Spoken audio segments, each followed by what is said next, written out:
মারামারি করে এই সংঘাতের মাধ্যমে আমরা আর কিছু অ্যাচিভ করতে পারবো না, আর কিছু আমরা পাবো না।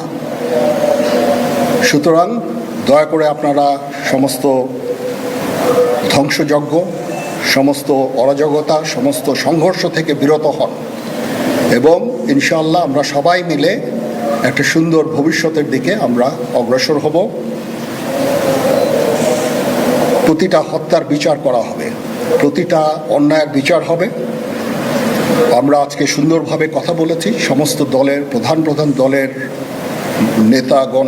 নেতারা এখানে উপস্থিত ছিলেন। আমি ওনাদের ইনভাইট করেছিলাম এখানে, ওনারা ভেরি নাইস অফ দেম যে ওনারা এসেছেন অ্যান্ড আমরা একটা সুন্দর আলোচনা করেছি এবং এই আলোচনাটা ফলপ্রসূ হবে বলে আমি মনে করছি এবং আমরা একটা সুন্দর একটা ইন্টারিম গভর্নমেন্ট ফর্ম করে আমরা দেশ পরিচালনা করব। মাননীয় প্রধানমন্ত্রী পদত্যাগ করেছেন এবং এখন একটা ইন্টারিম গভর্নমেন্ট ফর্ম করে আমরা আমাদের কার্যক্রম পরিচালনা করব। আপনারা একটু ধৈর্য ধরেন, আমাদেরকে কিছু সময় দেন, ইনশাআল্লাহ আমরা সবাই মিলে সমস্ত সমস্যার সমাধান করতে সক্ষম হব।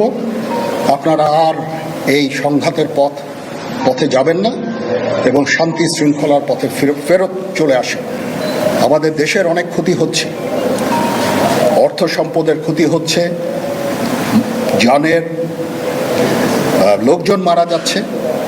তো এগুলো থেকে আপনারা বিরত হন এবং আমাদের সাহায্য করেন। আমি সমস্ত দায়িত্ব নিচ্ছি, আপনারা আমাকে সাহায্য করেন। সবাইকে ধন্যবাদ। আল্লাহ হাফিজ।